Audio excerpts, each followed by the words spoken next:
Now we are reading our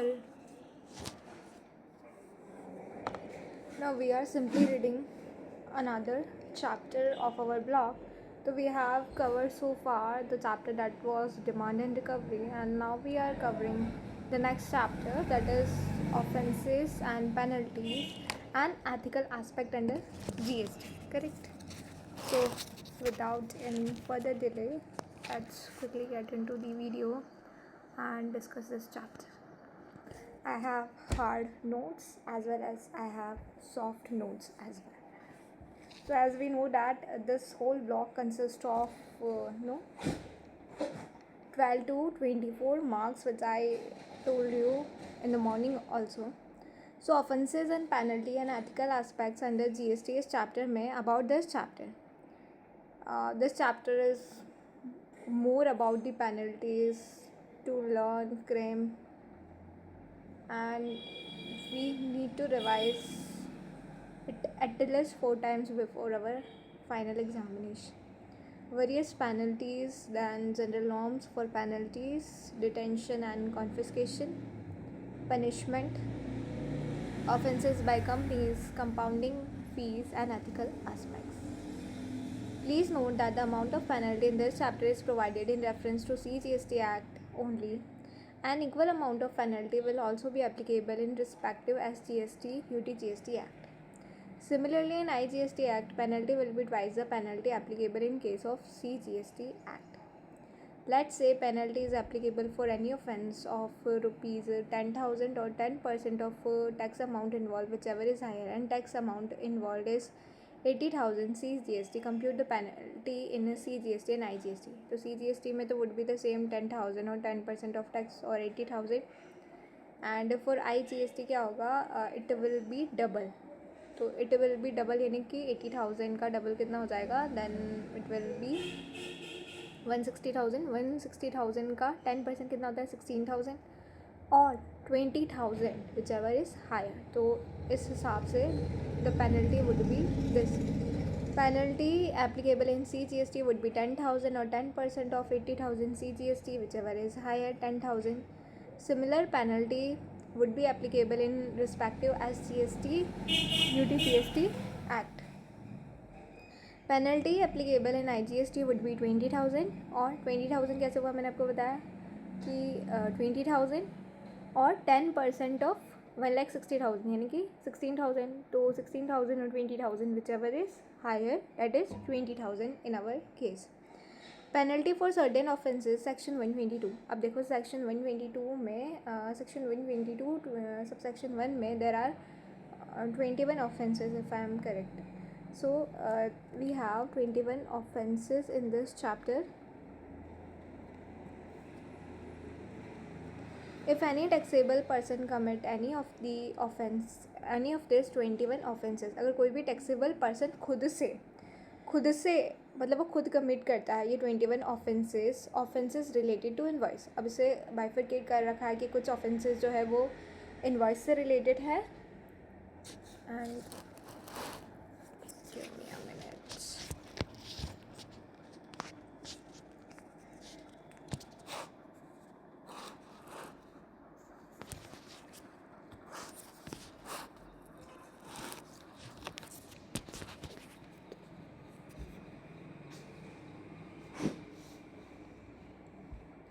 penalty for certain offences section 122 अब हमें read करना है. If any taxable person commit any of this 21 offences, अगर वो करता है ऑफेंसेस रिलेटेड टू इनवॉइस. अब कुछ जो ऑफेंसेस है वो पर्टिकुलरली किससे रिलेट कर रहे हैं, वो रिलेट कर रहे हैं टू दी इनवॉइस से. अब इनवॉइस से हमारे पास है supply goods and service without invoice और एन इनकरेक्ट इनवॉइस. जो सप्लाई किया जा रहा है गुड्स एंड सर्विस का, बिना इनवॉइस के सप्लाई किया जा रहा है गुड्स एंड सर्विस को, या फिर इनकरेक्ट इनवॉइस के साथ, या फिर issue invoice without supply, fake invoice. मतलब आप कोई सप्लाई नहीं कर रहे हो, बस इनवॉइस फेक इनवॉइस बना रहे हो, ऐसा बन जाता है, आपको भी यूजुअली पता है. इशू इनवॉइस और document by using another registered person GST. Issue कर रहे हो आप इनवॉइस और document by using another registered person के GSTN का यूज़ करके. Offence related to tax evasion और TDS और TCS. अब कुछ ऐसे ऑफेंसेस है जो कि रिलेटेड है टू द टैक्स इवेजन को लेके, TDS और TCS को लेके. अब इसमें हम क्या बोलते हैं कि ऑफेंसेस जो कि रिलेटेड है टू टैक्स इवेजन और TDS और TCS, collect any amount as a tax but not pay to government within 3 month from due date. आप क्या कर रहे हो, सिंपली कलेक्ट कर रहे हो any amount as tax, tax के नाम का पैसा कलेक्ट कर रहे हो, but not pay to government within three month from the due date, से 3 महीने तक अभी तक आप गवर्नमेंट को जमा नहीं करा रहे हो। Collect any tax in contravention of act, collect कर रहे हो कोई भी टैक्स कॉन्ट्रावीन करके एक्ट को, but not pay to government within 3 month from due date, but आप 3 मंथ तक कलेक्ट 3 मंथ तक नॉट पे टू गवर्नमेंट को पे नहीं कर रहे हो। एक तो आप कलेक्ट कर रहे हो टैक्स और पे नहीं कर रहे हो गवर्नमेंट को 3 महीने तक, या फिर किसी कॉन्ट्रावीन कर रहे हो, एक्ट को कॉन्ट्रावीन करके आप टैक्स को कलेक्ट कर रहे हो और उसे 3 मंथ तक ड्यू डेट तक गवर्नमेंट को जमा नहीं करा रहे हो। Non deduction lower deduction of TDS, या तो आप TDS डिडक्ट ही नहीं कर रहे हो या फिर कम डिडक्ट कर रहे हो under section 51, and non deposit of TDS, और जो आपने TDS डिडक्ट किया है, एक तो आप डिडक्ट नहीं कर रहे हो या फिर शॉर्ट डिडक्ट कर रहे हो, या फिर जो डिडक्ट किया है वो गवर्नमेंट को डिपॉजिट नहीं करा रहे हो, या फिर non collection lower collection of TCS, या तो आप TCS कलेक्ट नहीं कर रहे हो या कम कलेक्ट कर रहे हो, या फिर आप उसको डिपॉजिट नहीं करा रहे हो। Fraudulently obtain refund of tax, आप फ्रॉडुलेंट तरीके से रिफंड ऑफ टैक्स का इस्तेमाल कर रहे हो। Suppressing turnover which lead to evasion of tax, आप सप्रेस करें टर्नओवर को छुपाने की कोशिश कर रहे हो, सप्रेस कर रहे हो विच लीड टू, ताकि आप क्या करो टैक्स का इवेजन, टैक्स की चोरी चकारी कर सको। उसके बाद आता है हमारा देन कम, तो ये 21 ऑफेंसेस है। तो स्टार्टिंग में हमने क्या पढ़ा कि कोई भी टैक्सेबल पर्सन कमिट करता है 21 ऑफेंसेस, सप्लाई कर रहा है गुड्स एंड सर्विस बिना इन्वाइस के या इनकरेक्ट इन्वाइस के, इशू करा इन्वॉइस बिना सप्लाई किए, या फिर इशू करा इन्वॉइस और डॉक्यूमेंट दूसरे रजिस्टर्ड पर्सन का यूज़ करके।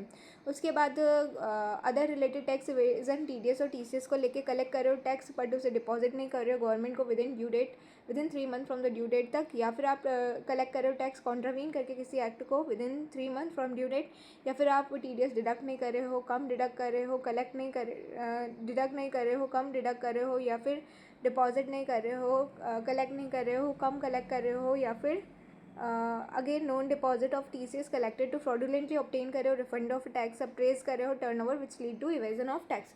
उसके बाद हमारा नेक्स्ट आ जाता है that is offence related to input tax credit. अब जो ऑफेंसेस रिलेटेड है टू इनपुट टैक्स क्रेडिट, उसको लेके क्या है, टेक्स और utilise ITC without actual receipt of goods और सर्विस। अब आप क्या कर रहे हो, सिंपली टेक्स और utilise ITC without actual receipt, आप ले रहे हो ITC, यूटिलाइज कर रहे हो ITC बिना एक्चुअल रिसिप्ट ऑफ गुड्स और सर्विस आपके पास है नहीं, बट आप ITC क्लेम कर रहे हो। इनपुट सर्विस डिस्ट्रीब्यूटर टेक्स और distribute ITC in contravention of the act. Input service distributor क्या कर रहा है, टेक कर रहा है, डिस्ट्रीब्यूट कर रहा है ITC in contravention of the act. Offences related to records and information, अब कौन से ऐसे ऑफेंसेस है जो कि रिलेटेड है to the records and information. अब फॉल्सिफाई अकाउंट्स और रिकॉर्ड्स और फर्निश फॉल्स इन्फॉर्मेशन और return with intent to evade tax, आप फॉल्सिफाई कर रहे हो अकाउंट्स को, रिकॉर्ड्स को, और फर्निश फॉल्स इन्फॉर्मेशन गलत गलत इन्फॉर्मेशन बता रहे हो, और return with intent to evade tax, tax की चोरी चकारी करने के लिए। Fail to maintain and retain books of account और document as per the act, fail to maintain, आप ना तो मेंटेन कर रहे हो ना रिटेन कर रहे हो बुक्स ऑफ अकाउंट और document as per the act.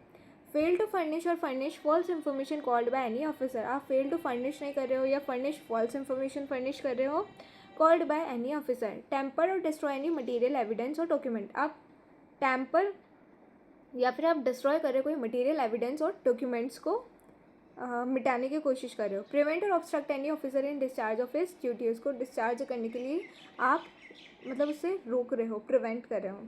तो offences related to records and information को लेके कुछ ये ऑफेंसेस हो गए। उसके बाद ऑफेंसेस रिलेटेड टू रजिस्ट्रेशन को लेके कुछ ऑफेंसेस। उसके बाद आप क्या कर रहे हो, fail to obtain registration when liable to register, fail to obtain registration, आप क्या कर रहे हो, simply offences related to registration. Fail to obtain registration when liable to register, आप रजिस्ट्रेशन नहीं ले पाए जबकि आप लायबल थे for registration. Furnishes false information regarding registration while applying और subsequently, furnishes false information regarding registration, registration लेते time आप क्या कर रहे हो, गलत गलत इन्फॉर्मेशन दे रहे हो वाइल अप्लाइंग और सब्सिक्वेंटली, या फिर बाद में कभी दे रहे हो। Offences related to transport of good, अब कुछ ऑफेंसेस रिलेटेड है transport, just a minute, just 1 minute. उसके बाद फर्दर हमारे पास क्या आ रहा है, ऑफेंसेस रिलेटेड टू रजिस्ट्रेशन हमने डिस्कस कर लिया है। Offences related to transport of goods, transport taxable goods without prescribe document, आप ट्रांसपोर्ट कर रहे हो टैक्सेबल गुड्स को बिना प्रिस्क्राइब डॉक्यूमेंट्स के।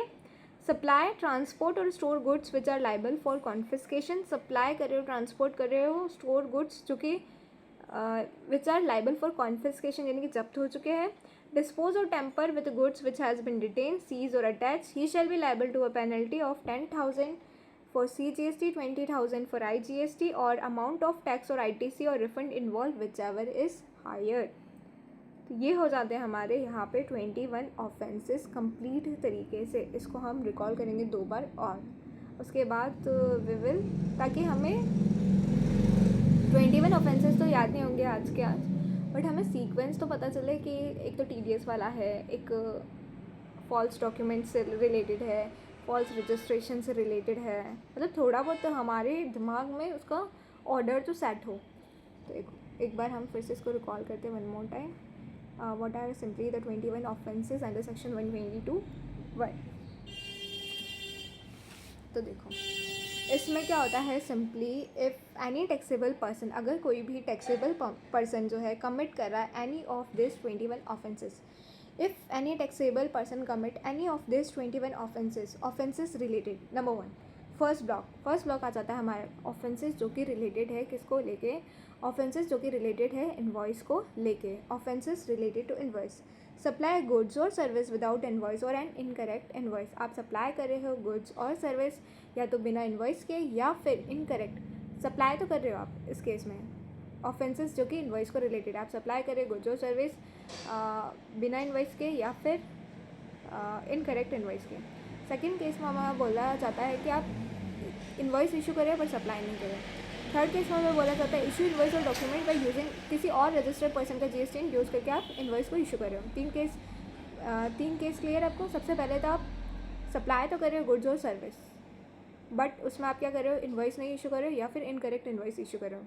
सेकेंड केस में क्या जाता है, आप इशू कर रहे हो इनवॉइस पर सप्लाई नहीं कर रहे हो। थर्ड केस में आप इशू कर रहे हो, सप्लाई भी कर रहे हो, बट किसी और रजिस्टर्ड पर्सन का इनवॉइस लेके यूजिंग अनदर पर्सन GSTN लेके कर रहे हो। उसके बाद ऑफेंस रिलेटेड टू फिर चोरी चकारी होगी, TDS और TCS होगा। तो टैक्स इवेजन, TDS और TCS। अब इसमें क्या कर रहे हो, आप कलेक्ट कर रहे हो कोई भी अमाउंट, टैक्स आपने कलेक्ट किया as amount of tax, but not आप गवर्नमेंट को क्या नहीं कर रहे हो, गवर्नमेंट को पे नहीं किया विद इन 3 months फ्रॉम ड ड्यू डेट।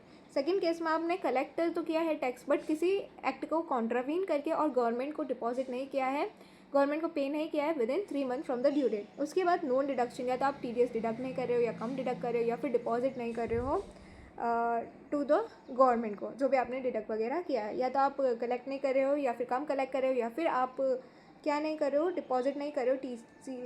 TCS जो आपने कलेक्ट किया है वो आप गवर्नमेंट को डिपॉजिट नहीं कर रहे हो। TDS जो आपने डिडक्ट किया है वो गवर्नमेंट को आप डिपॉजिट नहीं करें। उसके बाद फ्रॉडुलेंटली ऑब्टेन करें रिफंड ऑफ टैक्स, गलत तरीके से आपने रिफंड ऑफ टैक्स लेना चाहा या फिर सप्रेसिंग टर्नओवर को सप्रेस करना चाहा, छुपाना चाहा, उसे सप्रेस करो ताकि आप इवेंचुअली टैक्स इवेजन, टैक्स की चोरी चकारी कर पाओ।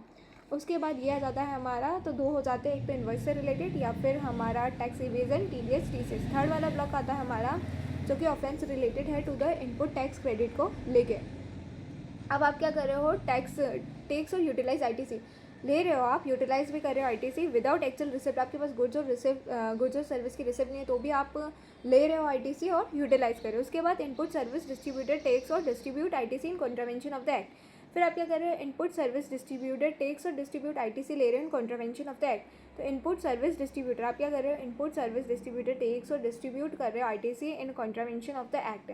फिर आता है हमारा ऑफेंसेस जो कि रिलेटेड है, तो ये हमारा ITC से हो गया कि आपके पास आप ले रहे हो टैक्स और यूटिलाइज कर रहे हो ITC, आपके पास without the actual receipt of goods और सर्विस नहीं है, या फिर आप इनपुट सर्विस डिस्ट्रीब्यूटर जो आप ISD वाले जो पर्सन होते हैं, इनपुट सर्विस डिस्ट्रीब्यूटर टेक्स और डिस्ट्रीब्यूट ITC डिस्ट्रीब्यूट करते हैं ITC। आपको पता होगा ISD वाले क्या करते हैं, डिस्ट्रीब्यूट करते हैं ITC को इन कॉन्ट्रावेंशन, बट आप कॉन्ट्रावीन कर रहे हो एक्ट का, तो आपको ISD के बारे में तो पता होगा। तो इनपुट सर्विस डिस्ट्रीब्यूटर हो आप और आप क्या कर रहे हो, डिस्ट्रीब्यूट कर रहे हो कॉन्ट्रावीन करके एक्ट का। उसके बाद offence related to records and information से रिलेटेड कुछ ऑफेंसेस है, जैसे कि आप फॉल्सिफाई कर रहे हो अकाउंट्स, रिकॉर्ड्स और फर्निश फॉल्स इन्फॉर्मेशन और return with intent to evade tax.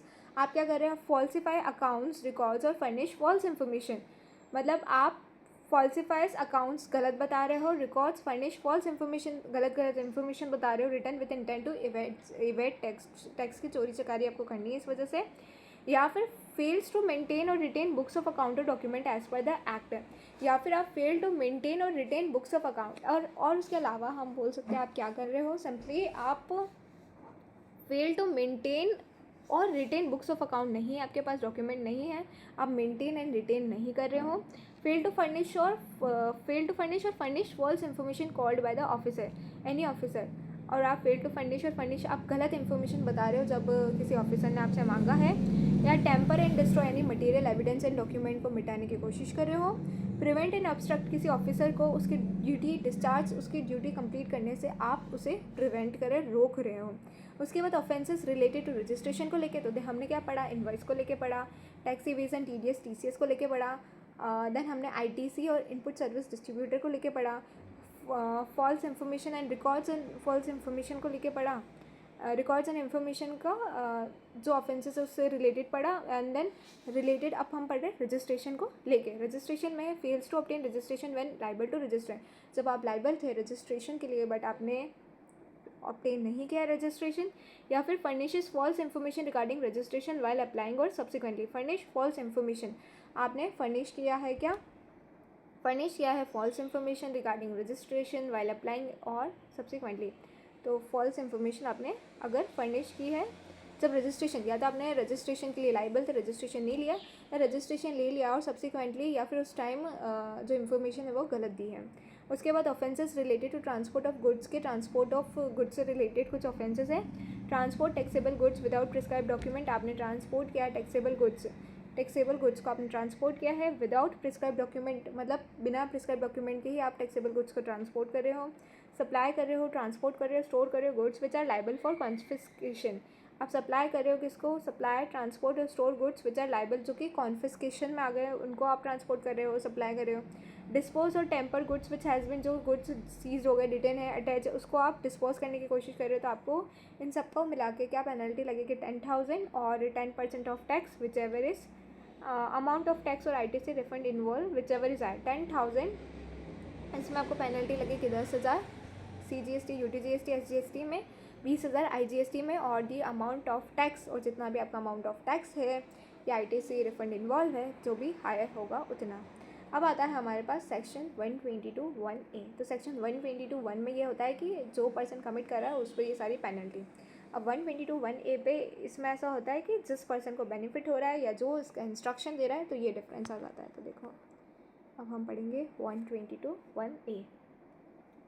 In case of bogus transactions such as supply of goods and service without invoice or an incorrect invoice, in case of bogus transaction, अगर कुछ bogus transactions होते हैं जैसे कि supply of goods or service without invoice or an incorrect invoice, issuance of invoice without supply, अब इसमें हम क्या बोलते हैं section 122(1)(a, what all covered under section 122(1)(a in case of bogus transaction, हम क्या बोलते हैं बोगस ट्रांजैक्शन में क्या होता है, जैसे कि supply of goods and service without invoice और एन इनकरेक्ट इनवॉइस, आप सप्लाई कर रहे हो किसका, तो in case of bogus transaction such as section 122(1)(a, section 122(1)(a में क्या बोलते हैं, in case of bogus transaction such as, bogus transaction जैसे कि सप्लाई किया जा रहा है गुड्स का सर्विस का विदाउट इनवॉइस, बिना इनवॉइस के या फिर इनकरेक्ट इनवॉइस के, issue of invoice without supply issue, देखो आप क्या कर रहे हो in case of bogus transaction, section 122(1)(a, section 122(1)(a इस क्या होता है, in case of bogus transaction जैसे कि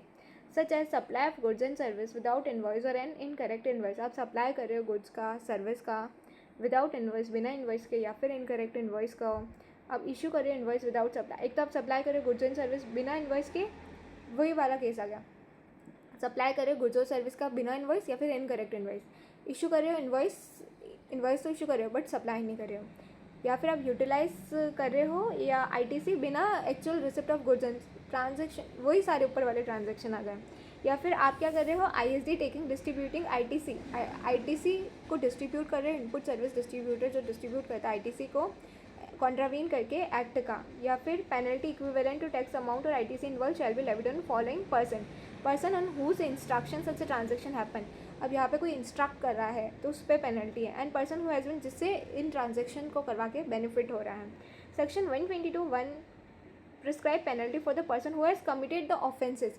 टैक्सेबल पर्सन जो खुद कमिट कर रहा था तो 122(1) पे वो लग रहा था. 122(1)(a) पे जो penalty for any person who is getting benefit from the offence and whose instruction such offence is committed. किसी पर्सन को इस ऐसा करवा के बेनिफिट हो रहा है या जिसके इंस्ट्रक्शन पे किया जा रहा है, तो ये आता है 122(1)(a) के अंदर. Then comes the 122(1)(b). If any electronic commerce operator who is liable to collect TCS under Section 52 allows supply by unregistered person unless such a person is allowed to make supply through ECO. उसके बाद उसके बाद हमारे पास आ जाता है allows interstate supply by person ineligible to make such interstate supply composition fails to furnish correct information in a statement required to be furnished shall be liable to a penalty of 10,000 CGST, 20,000 IGST or amount of tax involved regular not composition whichever is higher. फिर आता है हमारा section 122(2). If any registered person supply goods and service on which tax has not been paid, short paid और erroneously refunded or ITC is wrongly availed or utilized for reason other than fraud or willful misstatement or suppression of fact, 10,000 for CGST, 20,000 for IGST or 10% of amount of tax or ITC or refund whichever is higher. उसके for reason of fraud, wilful misstatement, suppression of fact, 10,000 CGST, 20,000 IGST और the amount of tax और ITC और refund whichever is higher. उसके बाद section 122(3). देखो section 122(3) में क्या कहा गया है. सेक्शन 122(2) में तो क्या है कि if any registered person supply goods and service on which tax has not been paid, short paid, erroneously refunded और ITC इज रॉन्गली अवेल्ड और utilise for reason other than fraud और विलफुल मिसस्टेटमेंट. अगर reason ये जो section 122(2) वाला है, आई think ये 74A से रिसेंबल करता है, लाइक 74A की तरह. बट अगर उसमें ऑर्डर शोकॉस नोटिस बोला हो तो वो लिखना है, अदरवाइज तो ये आ जाएगा 122(2). तो if registered person supply goods and service on which tax has not been paid, short paid, erroneously refunded, ITC is wrongly availed और utilise for reason other than fraud, wilful misstatement, 10,000, 20,000 and 10% of amount of tax whichever is this 10% of amount. और इसमें अगर fraud और ये वाला reason हो तो 10,000, 20,000 IGST और अमाउंट ऑफ टैक्स और ITC रिफंडेड. अब इसमें क्या है, उसमें है 10% ऑफ अमाउंट ऑफ टैक्स, इसमें है अमाउंट ऑफ टैक्स और ITC refunded whichever is higher. उसके बाद आता है सेक्शन 122(3). उसके बाद हमारे पास कौन सा सेक्शन आता है, देयर कम्स सेक्शन 122(3). देखो सेक्शन 122(3) में क्या है, if any person who aids और abets any of the offences mention in section 122(1). हम ये बोलते हैं इन if any person who aids और abets any of the offences mention in section 122(1) deals with goods which he knows or believes are liable to confiscation, receiver deals with supply of service which he know or believe is in contravention of act, fail to appear before officer or summon, fail to issue invoice and account for invoice in his books of accounts, shall be liable to a penalty of 25,000 CGST और 50,000 IGST. उसके बाद आता है हमारा section 122(B). In case person notified under track and trace mechanism chapter miscellaneous provision contravene the provision of such a section, it shall be liable to a penalty 1 lakh for CGST, 2 lakh IGST or amount of tax payable on such a goods whichever is higher. Section 122(B) क्या बोलता है कि in case person notified under track and trace mechanism miscellaneous provision contravene the provision of such a section, it shall be liable to a penalty of 1 lakh for CGST, 2 lakh for IGST and an amount of tax payable on such a goods whichever is higher. Then comes the general penalty for section 125. इसमें हमें बोला है any person who contravene any of the provision of the act for which no separate penalty has been provided shall be penalty which may extend to 25,000 for CGST and 50,000 for SGST. Applicability क्या हो गया of demand and a penalty provision. What will be the applicability? Applicability क्या हो गया for demand and a penalty provision in case of fake invoicing. Let's say Mr. A has issued a tax invoice to Mr. B without any supply. Mr. B made supply to Mr. C and used the ITC availed on tax invoice issued by Mr. A for payment of tax liability on supply made to Mr. C. Mr. B, देखो, Mr. B made supply to Mr. C and used the ITC availed on tax invoice issued by Mr. A for a payment of tax liability on a supply made to Mr. C. Mr. B ने made a supply की to Mr. C को. Mr. B made a supply to Mr. C. Used the ITC availed on a tax invoice issued by Mr. A. और ITC availed on tax invoice issue by, अब Mr. A वाले invoice पर जो ITC avail हुआ था, use the ITC availed on a tax invoice issued by Mr. A for the payment of tax liability made to Mr. C. Mr. B issue invoice to Mr. C without any supply and use the ITC availed on tax invoice issued by Mr. A for payment of tax liability on invoice issued to Mr. C. Then what will be the implication? हम क्या बोलते हैं implication for Mr. A? Section 74A, Mr. A has not made any real supply of goods or service. He has only issued a fake invoice, so no real tax liability arises against Mr. A. No demand can be made against Mr. A under Section 74A. Section 122. Section 1, Mr. A has issued an invoice without any supply, hence penal action can be initiated against Mr. A under Section 122. Then implication for Mr. B, scenario number 1, Section 74A, Mr. B has availed the ITC based on tax invoice issued by Mr. A without receiving any goods and services and utilized the same for payment of existing liability of Mr. B, tax liability on supply made to Mr. C. Hence, demand can be made under Section 74A for fraudulent availment of utilization of ITC. Section 122, once a penal action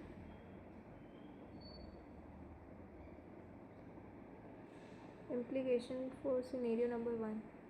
Once a penal action has been taken under Section 74A, no penalty for same issue can be imposed on Mr. B under any other provision of the Act under Section 122. Implication for Mr. B, scenario number 2, Section 74A, Mr. A has availed the ITC based on tax invoice issued by A without receiving any goods or service and utilized the same for payment of non-existent liability of Mr. B. Hence, a demand cannot be made under Section 74A for fraudulent availment or utilization of ITC. It has been utilized for the liability which does not exist. There is a non-existence liability of Mr. B because Mr. B has not made any real supply. He has only issued a fake invoice to Mr. C, hence no real tax liability arises. Section 122, Mr. B has issued an invoice without supply and availed and utilized ITC without actual receipt of goods and service, and penal action can be initiated against Mr. B under Section 122. General norms related to Section 126 क्या बोलता है? Cases where no penalty is to be imposed. No penalty shall be imposed for अगर minor breach हो जाए, यहाँ से एक MCQ होता है, अगर माइनर ब्रीच होता है लेस देन 5,000 से कम, 5,000 तो है, 5,000 से come will be minor breach. Procedure requirement,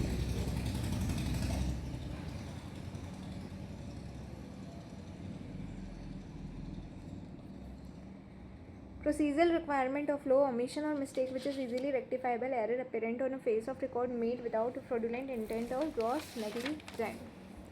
उसके बाद ऐसे कौन से फैक्टर्स हैं जो कि factors affecting amount of penalty.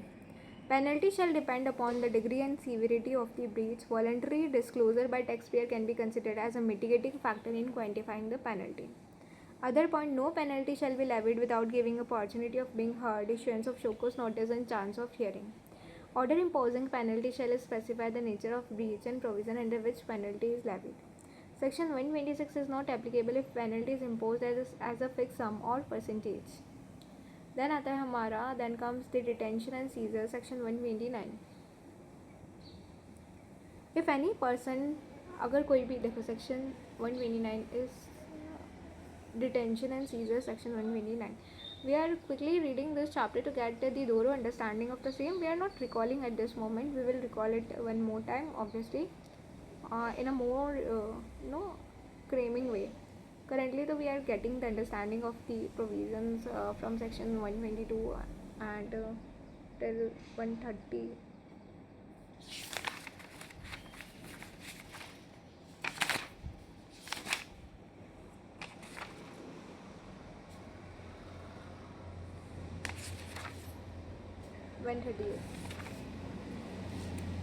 Now comes what is detention and seizure, section 129. If any person transport और store goods while in transit, अगर कोई भी पर्सन ट्रांसपोर्ट कर रहा है, स्टोर कर रहा है गुड्स को while in transit in contravention of provision of the act, that is non compliance with e-way bill and documentary requirement, in that case अगर कोई भी पर्सन सपोज ट्रांसपोर्ट कर रहा है या स्टोर कर रहा है गुड्स को, ट्रांसपोर्ट कर रहा है या स्टोर कर रहा है गुड्स को इन ट्रांजिट, कॉन्ट्रावीन करके प्रोविजन ऑफ द एक्ट को नॉन कंप्लाइंस कर रहा है, ई-वे बिल नहीं लगा रहा है या documentary requirements, in that case all such goods, document relating to such goods and conveyance carrying such goods shall be liable for detention and seizure. This section is applicable only when goods are in transit. However, same can be released on a payment of below mentioned penalty. Owner of goods come forward, owner of goods does not come forward. If goods are taxable, 200% of tax payable. If goods are exempt, 2% CGST, 4% IGST of value of goods, or 25,000 for CGST, 50,000 for IGST, whichever is lower. If goods are taxable, 50% CGST, 100% IGST of value of goods, or 200% of tax payable, whichever is higher. If goods are exempt, then 5% CGST, 10% IGST of value of goods, or 25,000 or 50,000, whichever is lower. Transporter can get his conveyance released on a payment of penalty calculated above. 1 lakh for CGST, 2 lakh for IGST, whichever is lower. Goods and conveyance can also be released on furnishing security equivalent to penalty above. उसके बाद आता है हमारा then comes the procedure and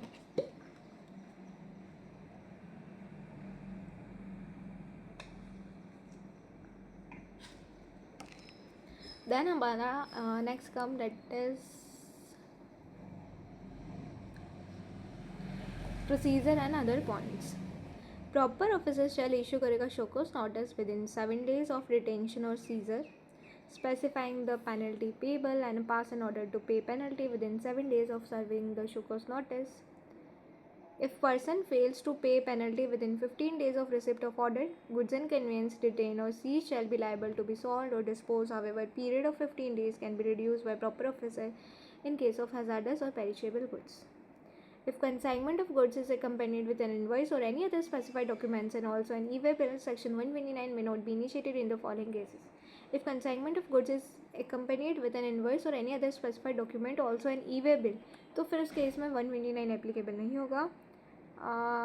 अगर may not be initiated अगर spelling mistake है in the name, mere spelling mistake है in the name of the consigner या consignee but GSTN correct है, या फिर एरर है पिन कोड में but address is correct provided no impact on e way validity. Error है in address of consignee but locality and other details of consignee are correct. Error in 1-2 digit of document number mention in e way bill.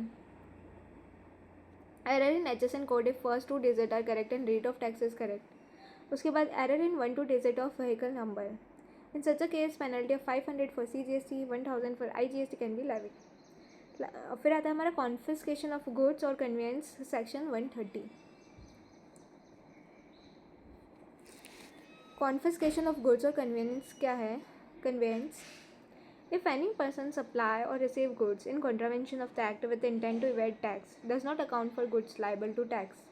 तो हम क्या बोलते हैं? Confiscation of goods on और conveyance, section 130. Confiscation of goods और conveyance, if any person supply कर रहा है या रिसीव कर रहा है goods in contravention of the act with intent to evade tax does not account for goods liable to tax, supply goods liable to tax without applying registration, contravene any provision of the act with intent to evade tax, use conveyance for carriage of goods in contravention of act unless owner proves the same to be without of his knowledge. In such a case, goods or conveyance shall be liable to be confiscated. Fine in lieu of confiscation. Proper officer may provide option to pay fine as it thinks fit in lieu of confiscation, which shall not less than minimum fine 100% of tax payable on goods, not exceed maximum fine market value minus tax payable on goods. Transporter can get his conveyance released on a payment of tax payable on such a goods. If fine not paid, if fine is not paid within reasonable time period, maximum 3 months, proper officer may dispose the goods on conveyance.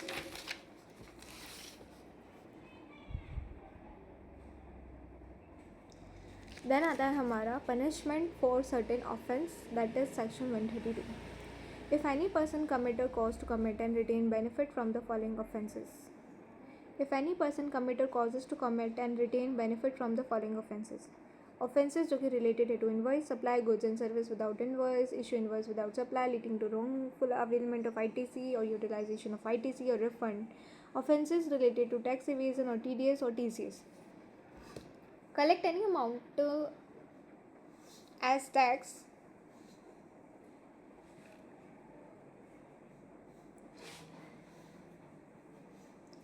but not paid. इसमें हम क्या बोल रहे हैं कि offence related to tax evasion और TDS और TCS. I think ये विजिबल है.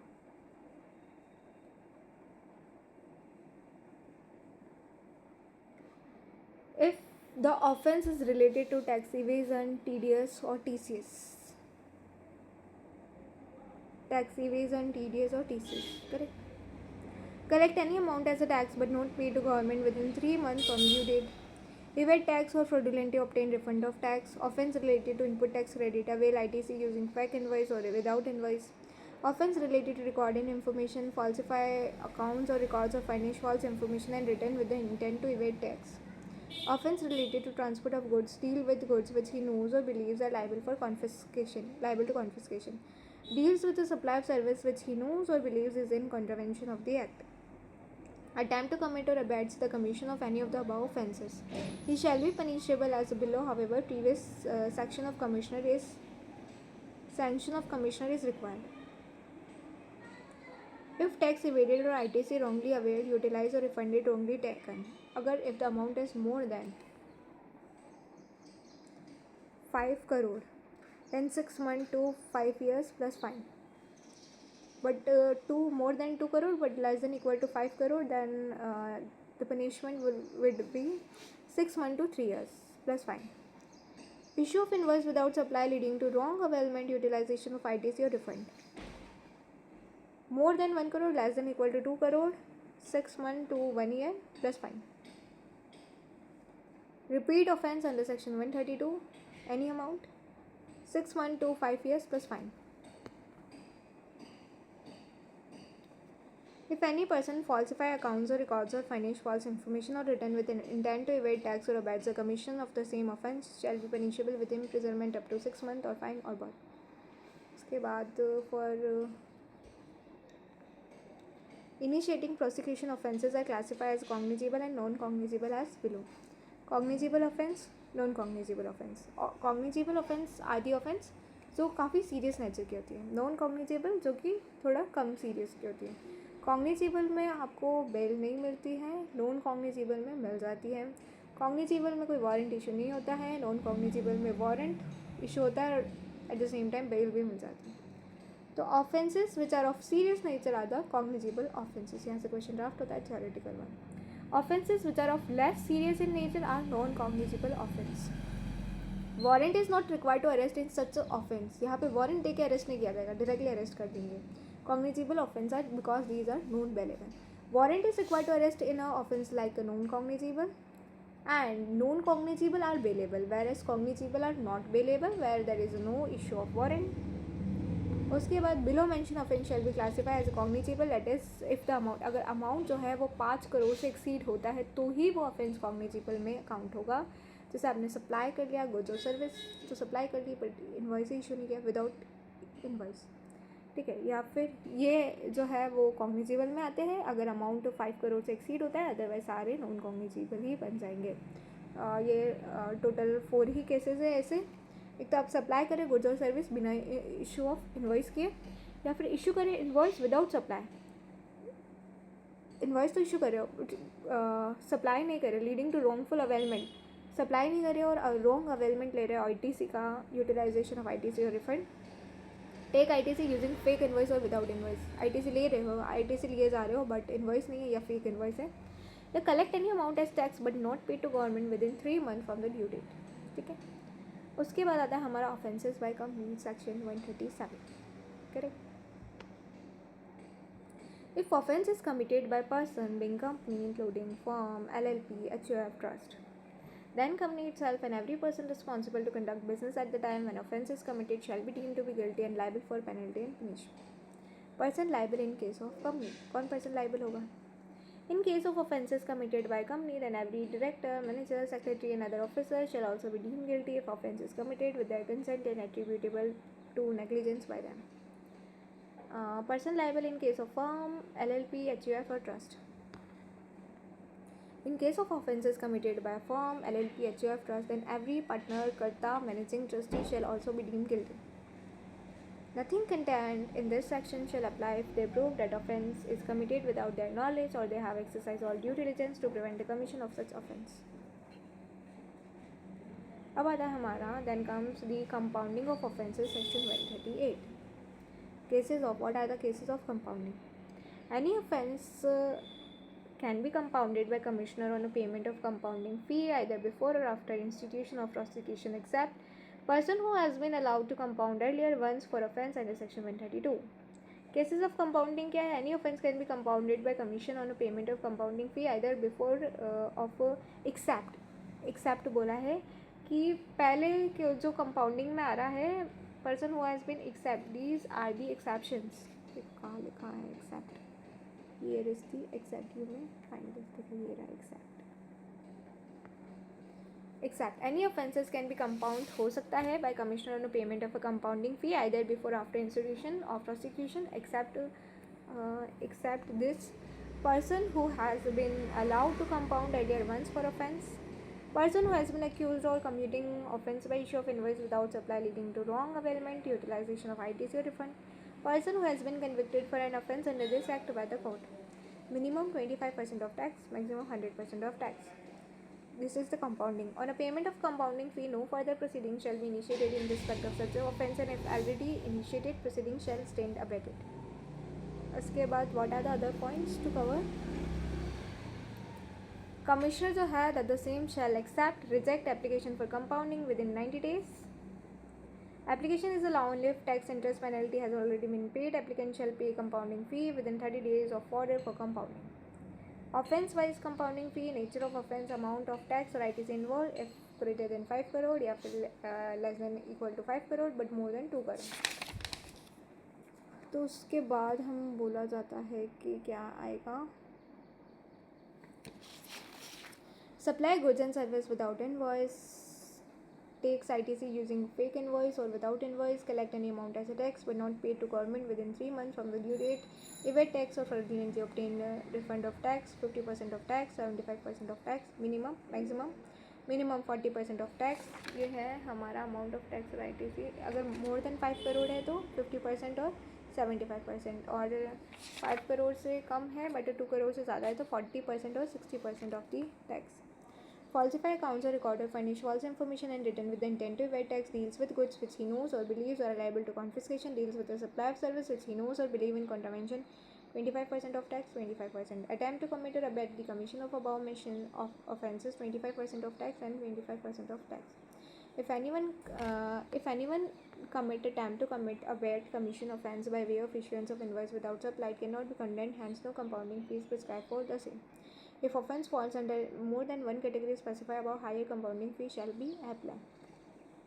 उसके बाद आइडली हमारा ऑफेंसेस एंड पेनल्टी वाला चैप्टर एक नहीं है तो इतना डिफिकल्ट नहीं है जितना इनिशियली मुझे दिख रहा था, but we need to learn certain things as it is. तो we will try to summarize this chapter in a bit more. Ethical aspects under GST. Ethics and fundamental principle क्या है? Ethics is defined as a moral principle that governs a person's behavior. It distinguishes between right and what is wrong. Chartered accountancy are bound by ethical guidelines and principles issued by ICAI known as Code of Ethics, which provide following fundamental principles: integrity, objectivity. These are what? The Code of Ethics, which we read every day in the audit, or from the day itself when we have audit. No, from the intermediate, since intermediate.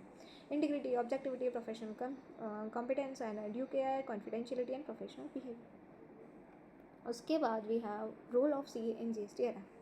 CA do the following type of work in GST: GST compliance, written filing, TDS, TCS, etc., certification work, advisory work, appear as authorized representative, and conducting special audit under section 66, which we read also in the assessment on audit chapter also. उसके बाद we have what we have in our hand. While providing any service, CA shall ensure compliance of SQC 1.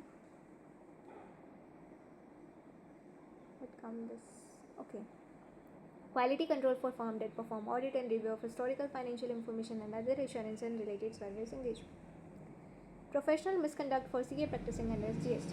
Clause 7 of Part 1 of Second Schedule of Chartered Accountant Act 1949, CA in practice shall be guilty of professional misconduct if it does not exercise due diligence, is grossly negligent in conducting of professional duties. Then Clause 7 is grossly negligent वाला part of second schedule का part 1 का close number 7. ठीक है, ये तो हमें पता है. एंड क्लोज 8 सेकेंड शेड्यूल का पार्ट 1 का close 8. C in practice shall be guilty of professional misconduct if he failed to obtain sufficient information necessary to express his opinion. Failed to obtain sufficient information which is necessary to express opinion and exception are sufficient to negate the expression of an opinion. Various type of certification performed by CAs in GST. What are the various types of certificates? Certificates for availing input tax credit. Taxpayer shall file declaration in ITC 01 specifying credit on inputs held in a form of raw materials, semi-finished goods and capital goods, as this may be within 30 days from the date when such a person become eligible to avail ITC in the following cases. अगर वो obtain करा registration within 30 days from being liable to register, obtain voluntary registration, converted a status from composition taxpayer to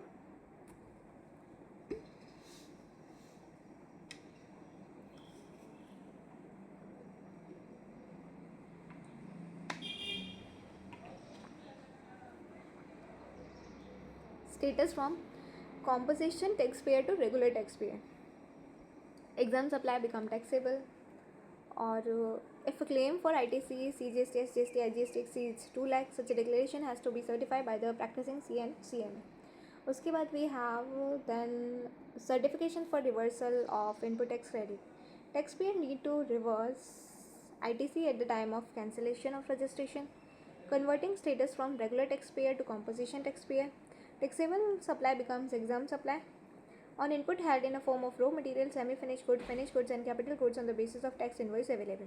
However, if such invoices are not available, reversal should be based on prevailing market price. Those market price should be certified by practicing C and CMA. Certificate for confirming transfer of liability.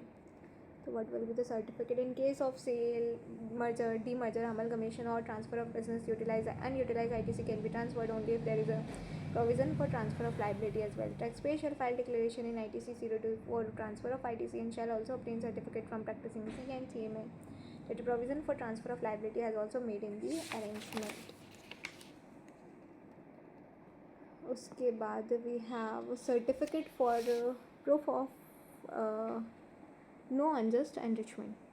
Normally, applicant has to prove that there is no unjust enrichment for availing the refund, except for some exceptions of unjust enrichment. If refund claim is more than 2 lakh, applicant shall provide certificate from practicing C and CMA in Annex 2 or FT01 that there is no unjust enrichment. अगर 2 लाख से ज़्यादा का refund है तो फिर certificate लगेगा by CA-CMA.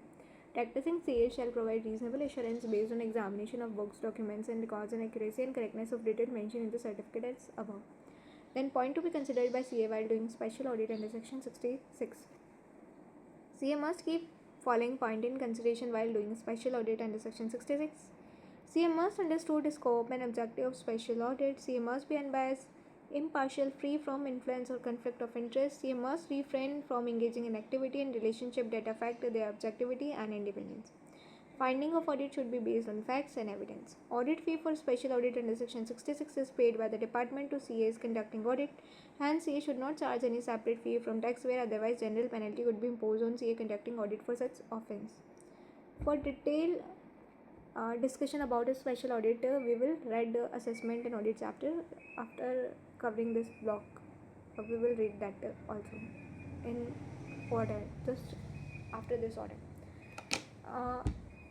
इसके अलावा demand and recovery offences and penalty and ethical aspect under GST, we need to read in this block. As a part of this block, appeal and revision and advance ruling, and one more miscellaneous chapter, and liability to pay in a certain cases also is the part of this chapter, I think so.